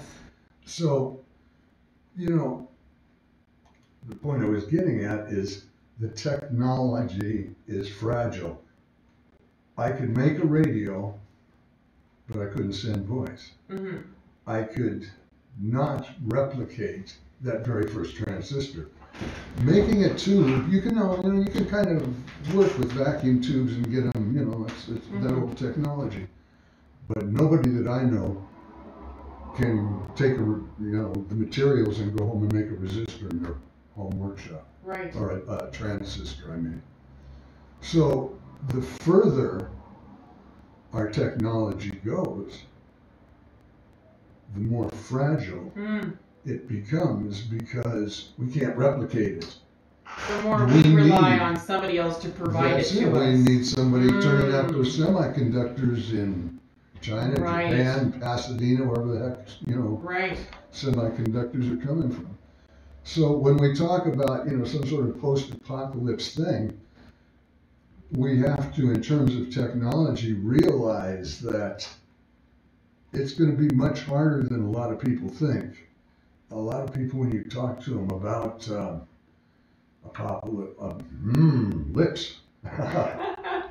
apocalyptic things, think it's just going to be like now, only a little different, but it will be, if it in fact happens, horribly different. Yeah. All the things being ripped from us that we don't realize have to travel the globe several times to be created. electricity. You know, if we suddenly have no electricity, I can't even heat my house because my wood stove has electric fans, electric thermostats. Oh my goodness. You know, it's right. Yeah, I was thinking of all the stuff, the information that people stockpile. They're like, oh no, if this is the apocalypse, I guess I better print out some recipes or something. I'm like, no, you need to print out a recipe for how to make soap. 'Cause you don't know how to make soap. And you're not thinking about all the things in your environment that you don't know how to make for yourself. All of the things that people think they're going to need in the post-apocalyptic world, and are out there collecting toilet paper. Right. Like, I can't find a replacement, I can't find a more pleasant replacement perhaps for toilet paper, but it certainly is not that high on my list of survival. That's not a thing you need to stockpile. You know. You cut up an old t-shirt and you wash them. Yeah, you know, I mean, people got along without toilet paper for a long time. Kevin Knowles, especially the forests. Especially in the forest, yeah. Kevin Knowlson says, for as long as atomic energy and armaments are considered a vital part of national security, no nation will give more than lip service to international treaties. Security is indivisible. It can be reached only when necessary guarantees of law and enforcement obtain everywhere, so that military security is no longer the problem of any single state. There is no compromise possible between preparation for war on the one hand and preparation of a world society based on law and order on the other. So, I don't know if you wrote that. It sounded really pretty. And I guess Kevin is a writer. Yep. But it sounded almost like a fancy That was quote. real pretty. What the hell does that mean? I feel like it's saying as long as we're looking behind us to shoot the guy that might be stabbing us in the back or not, we can't be looking ahead of us to build a better society. Well, I think that probably is a very accurate portrayal of things because, you know, we look at some of the stuff, you know, I mean, I know darts from the Oklahoma territories, that area of the country. Not too far away from there is Tennessee. They got, you know, heroes or had them last time I was there back from the Civil War. All their statues are being taken down. You know, oh God, what's the guy's name? Battle of New Orleans, Andrew Jackson. You know, it's getting mean mouthed like he's the worst guy in the world, and I would not have wanted to insult the man personally because he was known as a duelist, and you know, he would shoot you. But you know, we have to thank him for Jacksonian democracy too. I heard you guys before I got here talking about one man, one vote. Now we have that in almost everything except the presidential thing. We had none of that. I mean, before Jackson was the one trying to get direct democracy direct in there. democracy. Just not black people. And, well, yeah. Back then. Right? Judging historical figures by modern standards is really, really dumb. It's tricky, yeah. It's true. It's difficult. I mean, or issues for that matter. I don't think I know anybody that's pro-slavery. You know, I probably wouldn't want to know anybody that's pro-slavery, but until about 1923, slavery was legal in Ethiopia. It was in the 1940s, I believe, that it was finally outlawed in Saudi Arabia, but they have this unique little thing called bonded servitude that sounds familiar. Yeah, we had it here in America, but you could buy your way out of it in the Saudi camp. It's tough. So we were talking in the first half of our show about how California can't fight all its forest fires because a bunch of the prison labor it usually uses is sick with COVID or got released early because to try to keep them safe from COVID. So you just said you don't know anybody who thinks slavery is okay. Well, prison slavery, and you know, we could do a whole thing here. You could get me started on for-profit prisons. For-profit prisons. One of the most abominable things that has ever been allowed in America since slavery was outlawed. But we can get around that. What is it? 19th Amendment. I think it's the 19th or slavery. 13th. 13th. Oh, what's the 19th? That's the one that does away I feel like with the 19th prohibition. was the women one. Oh no, 19th was prohibition and 23rd. I don't know. I don't know, but you know, I mean, it's, you know, from a historical perspective and the way I have seen things work out over my lifetime, the game is rigged against working people, right from the Constitution on down. You know, the Senate, who has traditionally represented the wealth of the nations, gets, what, 6 years to do their damage, and the people who are representing us, our representatives, go to office and they got to start running again because they only got 2 years. That's that's not right. Right. Well, and isn't Congress and Senate able to be just reelected over? No, Congress can just be reelected over and over and over and over again. Oh, they have no, and Senate also. They have no term limits. There's no national term limits. Right. And term limits are a double-edged sword as well. I was living That's what it's something really awesome. Well, they were. I was living in Washington. Tom Foley was the Speaker of the House. The voters of Washington decided to impose term limits.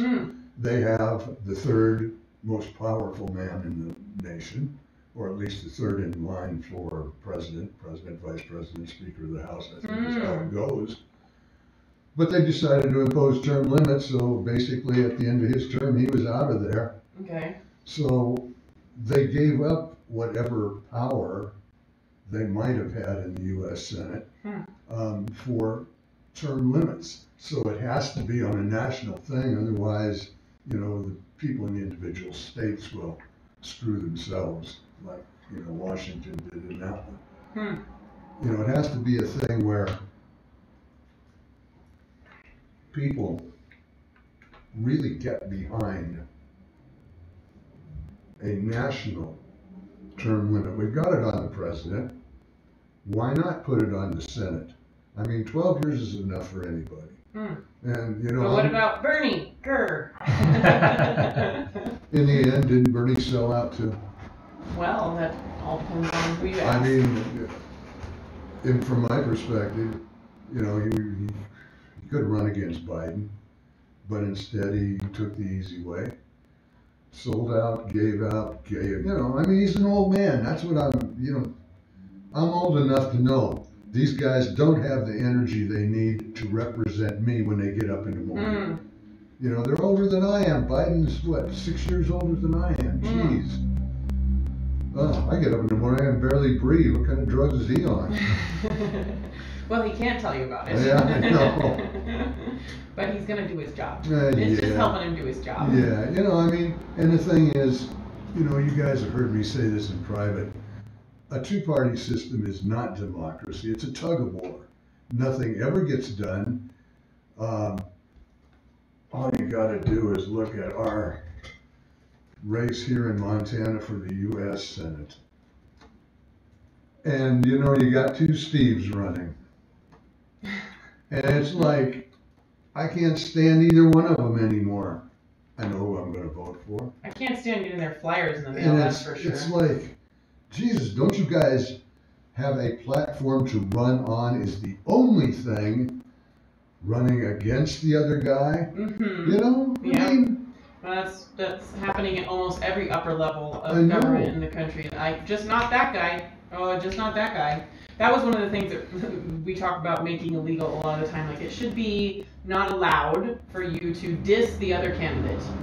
Unless you're in a debate. If you're in a debate and you want to talk back and forth about each other's policies and each other's voting records and whatever, like, you have to present your policy and what you're going to do and your record. Yeah, I mean, you know, if the best thing you can say is, well, you know, I got an A+ rating for the NRA and my opponent got an F, or, you know, the one I really like is where somebody goes after our governor who is running for Senate because he's wearing expensive sunglasses. First of all, they look like pretty damn cheap sunglasses to me. But, you know, I'm not an aficionado. How dare he say he's a man of the people? Yeah. He's got nice sunglasses. I mean, that's their whole thing. He's got expensive sunglasses on. What a straw man argument. Good Lord, and it's over. And it's over, and it's over. I'm at the point where I can barely watch anything, you know, because of political advertisements, and the news is the same. Nobody has a platform. You know, I have nothing very good to say about Donald Trump, but at least when he ran, he had a platform. Right. I'm going to build a wall. I'm going to charge Mexico for it. And stop abortion. Drain the swamp and whatever He nonsense said he things he propagated. was going to do, and most of my loved ones voted for him. Yeah, and then he did none of them. Oh, well, maybe he tried. I don't know. He's But- making some good headway against LGBTQ plus rights, which unfortunately makes the Christians pretty happy. Good Lord. Hashtag not all Christians. Nate Martin is wondering, what are your thoughts on ranked choice voting? Have you looked into that very much? I wish someone would explain that more to me. I'm not very. Go ahead, Eric. Yeah. Okay, the way ranked choice voting goes is, let's say you have, we'll just say 3 candidates. So you have the choice to rank them according to your preference. Favorite, next to favorite, and least favorite. So when they tally up everybody's favorite, if there's not a clear 50% or above winner, then they take out the lowest, the third ranked person, they take them out. And then they tally up the numbers again. And they reapportion. And then they reapportion, right. So, like, you get your first guy or your second person or your third person, instead of having to vote for a Democrat or a Republican. Or else. It's nonpartisan in your choices. Mm-hmm.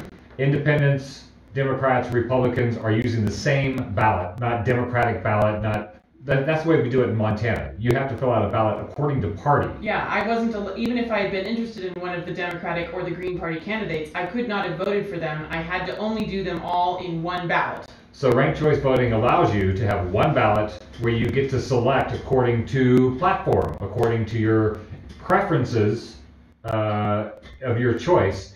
And that way you have a majority accepted winner. Actual majority accepted winner. So that's the way they do it. Like right now we're in a situation where a bunch of Democrats are being forced to vote for somebody that they don't actually like, because that's the only option that's not the other guy that they really don't like. This allows for third-party candidates to have a stronger voice in the game. Yeah, or fourth. Yeah. Well, that sounds to me like it's a reasonable way of doing things. We have to have something that doesn't set up, this tautology, this either or sort of mentality, where we can vote on actual issues instead of, he's got expensive sunglasses, or the one I really like, they got some little old lady from, Belfry, Montana or someplace, and he's gonna destroy Medicare and set us up with a government program. And isn't Medicare a government program?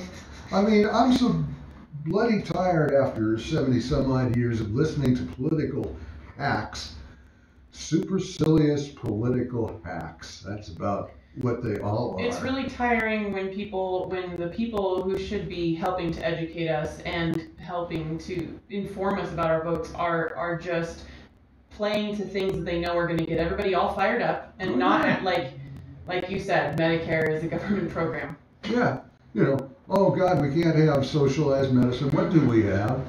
And then the other thing, I'm a Social Security recipient, so I don't want to mess with my Social Security. I paid into that most of my life, from the time I was 13 years old. Oh, Man, wow. that's a long time.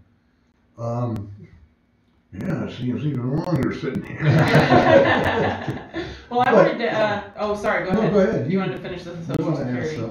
Well, so I know that you've made it very clear it was really easy for you. I'm sorry. I'm really curious about your childhood, because you said by the time you were allowed to leave the house, you were so ready to leave, and that is not the experience that I had, nor is it the experience that a lot of people spend most of their lives trying to get their parents to love them. A lot of people spend most of their lives trying to get their parents to love them. And you and Dark were both kind of like, okay, peace, that was great. Ready, we're in the new phase now, when did you know when you were little? Because I did not know. I'm still adjusting to the fact that my parents were doing the best they could, but made a lot of mistakes. Like, when did you know that you did not align with your parents? How old were you? I knew when I was 8 years old. Yeah. I knew, first of all, that I was smarter than they were, that I could outsmart them. The only thing that they had more than me in terms of brain powers, they had worldly experience. Okay. But, I could figure out anything they do if they take something away from me and lock it away someplace. I'd bust the locks, I'd find it, you know. I mean, there was nothing they could do to think beyond. To stop you. Really. There was nothing they could do to think beyond, you know, what I could think. Mm-hmm. So, and I know that's going to sound like really egotistical, but it was true. My perspective of my mom was that she knew what I needed to do to not be so miserable, and she just wasn't telling me because I needed to figure it out on my own. My mother was not a particularly affectionate mother. I do not remember a single moment of affection. You mean hugging? With my mother. Or like cuddling to read a book? Yeah, but that was a different time too, you know. I mean, I'm still not comfortable with all the hugging that goes on in America Well, it today. matters what you're raised with. Yeah, you know, I mean, and now everybody hugs everybody else and everything. And as I was raised up, men did not hug men. Right. You know, I mean, it's just, you might hug a woman. The time and the place you were raised also, because people your age in other countries totally hug. Oh yeah, I mean, you know, I go down to Mexico. I was raised in Phoenix. And we go down to Mexico and you see guys holding hands all over, you know. It's Arab culture, Islamic culture, you see that a lot. But not in macho American culture. John Wayne wouldn't be caught dead holding Randolph Scott's hand. I mean, you just don't do that kind of thing. So, if you had asked me when I was 20, I would say I was the product of an abused home. But since then, I have seen people who really were abused. And so, I had it really good, and I did. I was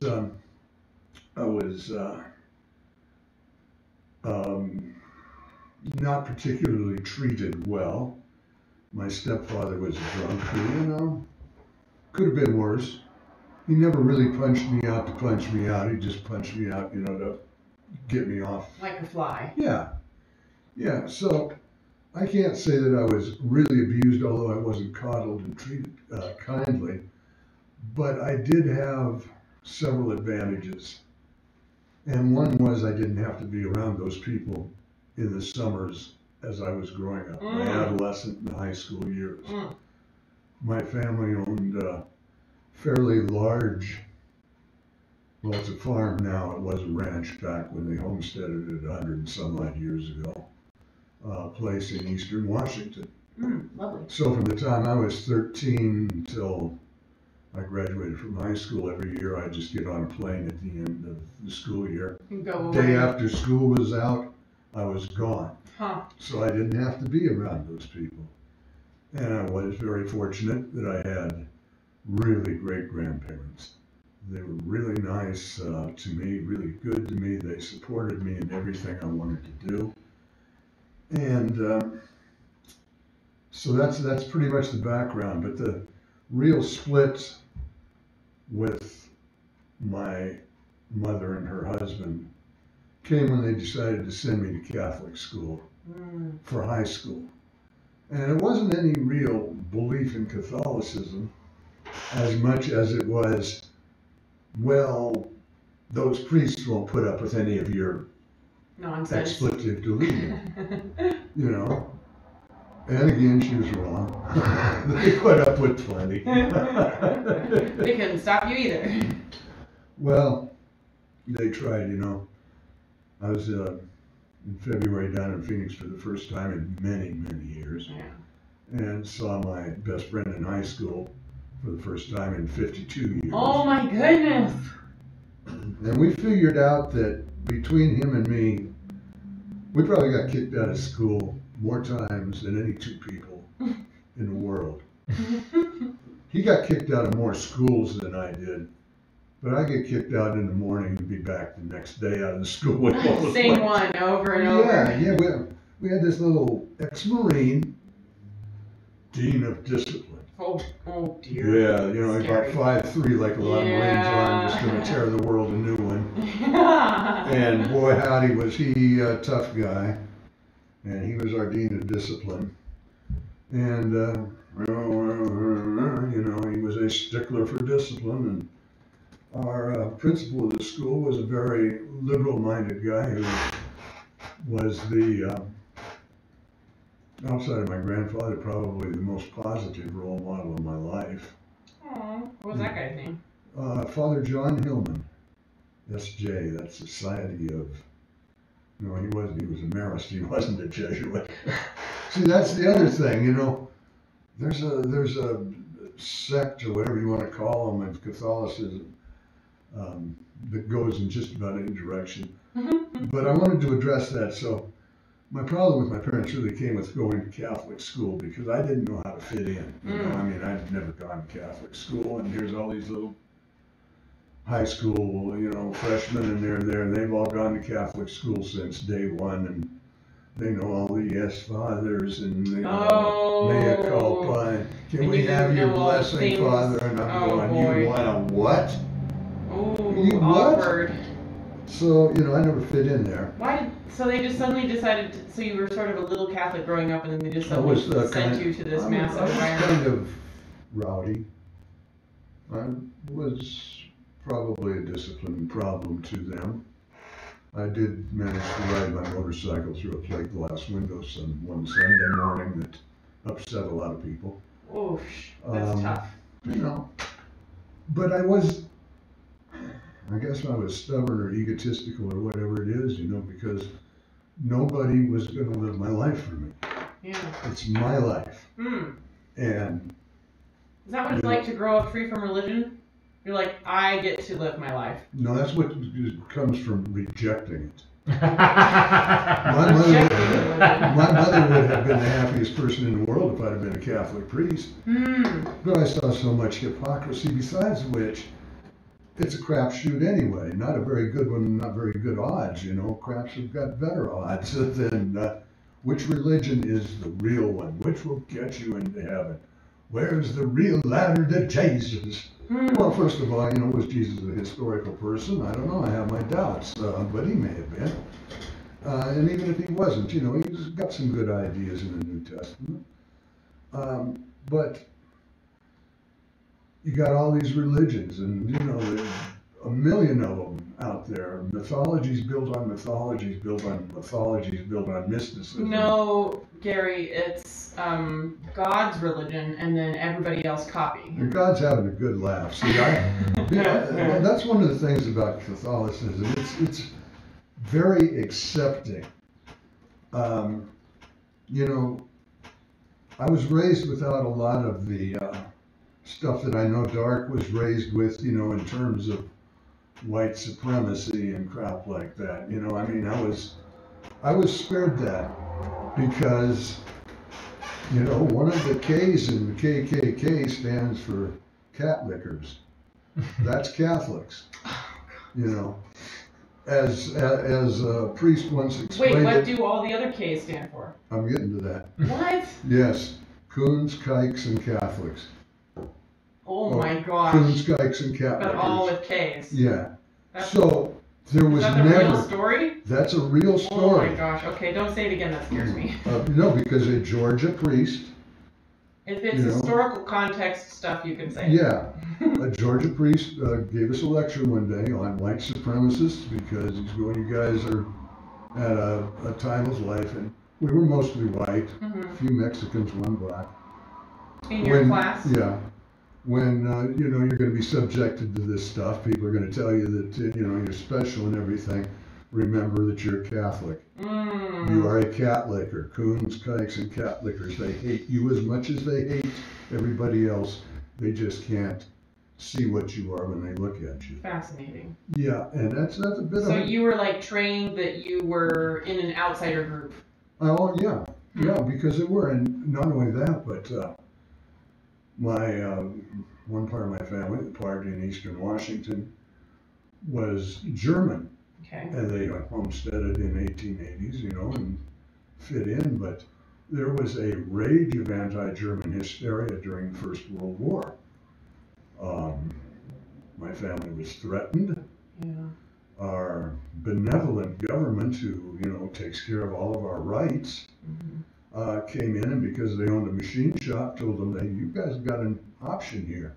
You can either sell us your machine shop, Or we can put a seal on the machines, and if that seal is broken, you'll do 10 years in the federal penitentiary. Ooh. So what are you going to do? So they're basically like, you're a German in the U.S. and maybe you're going to make war machines and send them over there, and so you're not allowed to build anything. Yeah, you're not allowed to have your machine shop running. You Wow. either sell it to us or take a chance on going to jail. Mm-hmm. So, family wasn't stupid. They sold.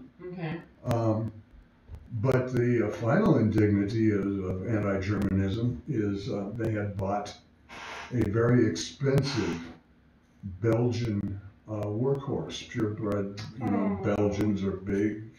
They're taller than me. Yeah. Those are some big, tall horses. No one's as tall as Dark. Yeah. But I remember going to the 4-H barn and just looking up at these horses' butts. Like, how are they so tall? So anyway, the family made the mistake of putting this horse out to stud and boarding it in town instead of on the ranch, so it got poisoned. Oh my gosh. So there was a pretty hefty Because people knew it belonged to your family. Yeah. That's so horrible. And then there were other things, there was a group of Masons that, had some dislike for the Germans. And, it was an interesting upbringing with the historical background and everything. The only supremacist value I was ever really exposed to at home, and I don't know what it is about the Germans and the Jews, but my grandfather didn't like Jews very much. Please don't say any Jewish derogatory terms. Which is, no, I'm not. Already did. Okay. I can't because, I'm a city guy, Butte's about as small a place as I've been. My business partner was a Jew. Everybody I knew in Miami was a Jew. It was like, I've seen little old ladies, with the tattoos from the camps. Nobody wants to. I've been to Auschwitz twice, because I don't have any Jewish blood that I'm aware of. Maybe I should have a DNA test, but I've had such wonderful Jewish friends over the years that, to honor their people, I would go to Auschwitz, twice. And I never could quite understand that about my grandfather. I think that's just something that got passed down through the German, because I don't know where he would have met any Jews. He lived on a ranch, for God's sake. He just decided he didn't like Jews? Well, I don't think he knew any. Yeah. And also, a lot of people today struggling with like, why are you calling me a racist? It's like, well, because you've never been around people of other colors than you, and you don't realize how hard their life is, so you're trying to crush the movements that are trying to make their lives better because you don't know them. You've never been around. I have so many friends who live in all white communities just don't know the stuff that's going on. One of the most interesting things I do, I know Dark, he spent some time over in South Africa. I lived down in Jamaica for about 9 months. I took a couple of trips back to Miami, And it is such an interesting experience to be a high-profile racial minority in a place like that. It wasn't bad as long as I stuck to certain areas, but I lived for 2 months in a squatter's settlement with no electricity, no running water, one and a half room shack. One room had a cement floor, the other one had a dirt floor, packed dirt. And of course, no indoor outhouse. It was an outhouse. And literally, I was probably the only one of my complexion within a couple miles. So anything that did go wrong, or could go wrong, or would go wrong, there's no place to run or no place to hide. You have to deal with it. And it was a fascinating experience. It's led me, I think, to an ability to get along with people of all walks in life. I've met people here in Butte, they've lived out in places, like rural places like Melrose, and grew up without indoor plumbing. I wouldn't want to do it here in America, but I've done it, you know, and it's doable. It's a thing that you can do. It's not easy. And it's not easy for a black person in America because they have that all the time, you know. I'm sure, Doc, you know, when you went into like a store or something in South Africa, especially if you went in with one of your black friends, you get some looks that were... We got looks everywhere. We were 4 white people and 500,000 black people. Yeah. I think there was 2 other white people in that 500,000 group. So we were also going on a radio station trip, and so a lot of people listened to the radio and knew the Americans were coming. So they weren't just seeing a white person; they saw some sort of celebrity from America had shown up. So, and the reception was like the reception of a family. I was being treated like family when I showed up. It's called Ujaama, I think. A reggae friend of mine does promotion. He's promoting a big reggae show in Boulder next August. That's bringing my current favorite reggae group, Israel Vibration, to Colorado. But Ujaama is like a family feeling of being included, and once you're in the family, you're taken care of. It's kind of like, you know, the mafia almost. Right, it sounds like, but it is a fact. It's you know, it's what kept me safe when I was there. The feeling that I was a part of this community. To get to where I lived, you took the number 6 bus out of Montego Bay to the end of the line, and then started walking for about 2.5, 3 miles. And I knew I was watched all the way because there's only one of me. And like you say, there's thousands of them. But I knew I was watched in a good way, as well as I knew there were also other people, you know, watching, because some of them tried to break into the house of, you know, my host where I was living. And that didn't work out well for that person. Those people take care of their own. We've only got about 10 minutes left in the show, and I wanted to maybe go back to what we started talking about in the beginning of your segment here on the show. What generation are you? What generation do you identify with? There's the boomers, there's the silent generation, which is my parents, and the boomers were post the greatest generation. So where are you in those? What year were you born? Well, I'm a boomer by birth, you know, I was born in 1948. Yeah. But I'm a loudmouth by genetics and desire, which means, you know, there's good people.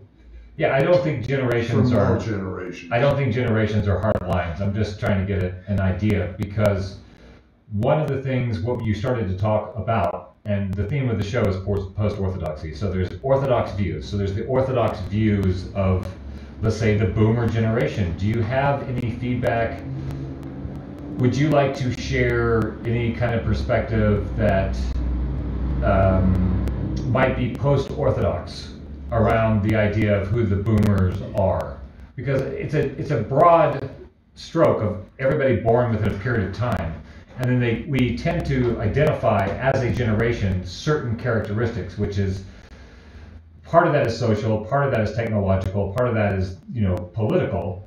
But do you have perspectives? Because I was interested in hearing the road you're about to go down in terms of like the greatest generation. Like, do you have any post-Orthodox views or views of these generations that don't line up with our Orthodox views of what we consider these generations before we have to wrap up the show? I am very fond of the so-called lost generation, the veterans who survived the First World War. They were tough, resilient, intelligent, and many of them came back, as did the greater generation of the Second World War, with a lot of damage. They didn't have the counseling and stuff that's there. The greater generation wasn't that great, although there were some great people who came out of it. Right. But most of them drank and smoked too much. And I don't begrudge them that because they fought a really, really awful war. But it wasn't as awful as the war that their fathers had fought. A little more technologically advanced, tanks were better, and the aircraft was a whole lot better. Communication was more reliable. Now for the boomer generation, which is the one that I guess I relate to, I look at my generation as kind of 50-50. We failed a lot. My generation failed a lot, but we won a lot. We failed in terms of the whole hippie movement, the whole communal movement. One of the things that you see in Europe, and I don't know about Africa, but you see it in Mexican villages as well, and I saw it in Jamaica, is a feeling of unity that we just don't have here. For all of our America or bust stuff, we're not really all taking care of each other. No, we're not taking care of each other. In fact, we don't seem to care about each other, I mean, this whole thing with masks. If we had come out and said, you wear this mask or you will die, I think everybody would have worn masks. Whatever you think about the science, it's true that it would have been a different story. But we come out and we say, this will keep it from spreading to your friends, and nobody cares, screw my friends, what the heck, Personal freedom. Yeah, personal freedom. So we have no sort of communal feeling like they have in the Scandinavian countries, like they have even in Britain, and I hate to say anything nice about the British, but they do, they got the Jesus bombed out of them in the Second World War, and they had to pull together. They couldn't be, I'm a Democrat, so I'm not going to help, get the rubble off of you while you're laying there dying. I noticed you had a red hat on your dashboard, so I don't think I'll be prying you out of that car. Yeah, so we failed in bringing about a communal, my generation, the boomer generation, failed, I think, in bringing about a more communal kind of lifestyle that was applicable to more Americans than just the liberal, overeducated, ones that a lot of the so-called hip movement came from. We accomplished a lot. Stopped a war that would probably still be raging if the politicians had had their ways.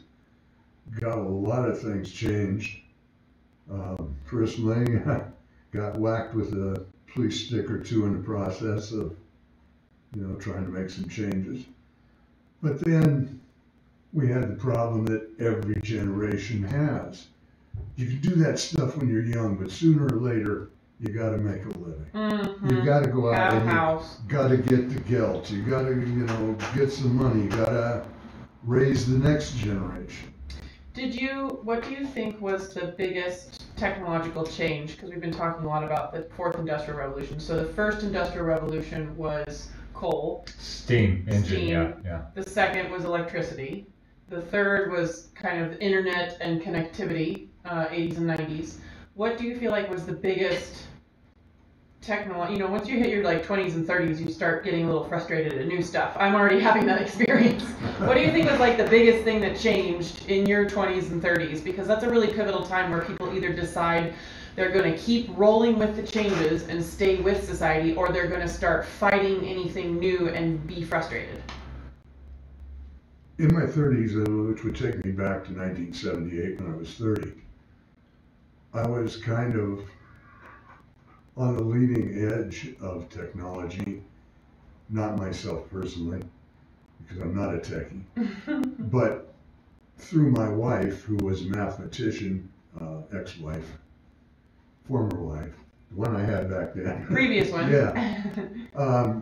And she worked for Digital Equipment Corporation, and they had the VAX system, which was actually the first desktop computer. Oh, wow. So we had a desktop computer in our home. In the 1978? Yes. Oh my goodness. Of course, it couldn't. It didn't go anywhere. Yeah, it couldn't do anything that you that your cell phone couldn't do. Oh yeah, you know your cell phone's got more power than Oh that. right, yeah. So it couldn't like send stuff out of your house. It was just a. Actually, it could. What? And we had old dial-up modems. Oh yeah. And one of So the you most. were like the very beginning of the internet. Yes, and Gary, who is now computer illiterate, at one time could program 3 different computer languages. Oh my goodness. But I did a little C++ back in my day. I think even more than the connectivity of the internet is the cell phone phenomena. I mean, it's like, even now, we went out for a walk this morning, took the dog up to Delmo Lake, you know, walked along those railroad tracks up there. Yeah. Both of us forgot our phones. You know, we're not used to having cell phones. You're with not us. used to other people wanting to be in touch with you. Well, I'm used to that. I mean, even back in 1978, I had at least one phone in every room of the house, including the bathroom, which had 2. What? Why would you have 2 phones in your bathroom? Well, I didn't want to have to miss a call, you know. Because you were You in know the how it is, bathtub? Dark. You've been in LA, you know. I was a burgeoning, whatever you call it. I was a burgeoning actor. Yeah. I was. I didn't want to miss that call. Right. I was working at, you know, one of Portland, Oregon's biggest radio stations. Oh, I see. Didn't want to miss the call from my agent, you know, that I might get some voiceover So work. then, are you saying that you must not be very judgy of people who keep their cell phones close, or do you feel like there's still a little? No, I'm saying it's a generation thing. I think in terms of, I don't think in terms of the phone. I don't worry about it. If a problem comes up, it's just a problem I have to deal with. Yeah. And so, yeah, it would be easier if I was smart enough to remember to take my cell phone with me all the time, but I'm not, you know. I forget it. I go out. I think the cell phone, the fact that you have constant 24-hour-a-day communication is probably the biggest It's definitely got a big change. Yeah. Yes, and we have to end the show rapidamente so Dan and Patty can come in for the Sunday Smackdown. But Well, for thank contrast, I feel worried if I leave my phone in the other room. And I'm aware that that's not a way that I want to be, but I also am like, but what if I do miss like that loved one that just needed something right then? Or suddenly I have an Airbnb guest coming in, the room isn't ready or something, you know? And see, again, from my point of view, having the phone with you all the time is a bit of a dumbing down thing because you don't have to solve the problems. You know, you can call somebody else and get on the internet right We're going there. to have you on, and we're going to have one of my Jolly Roger Kid co-hosts on, and we're going to do a roundtable discussion on whether phones are making us dumb, because I think it's very fascinating, and it does have to do with cross-generational. I think it's making us dumb, and I think it's making us smarter both. Okay, well that's very balanced of you, folks. We have to tune off. Thank you so much, Gary. Well, it's been a pleasure. That was I fun. don't usually get to rattle on except when I visit you guys at home. I feel like we could have had you on for the full 2 hours, and it would have been great. Well, thank you. Yeah, folks, stay tuned for the Sunday Smackdown with Dan and Patty. We'll be back next week with more Post-Orthodoxy.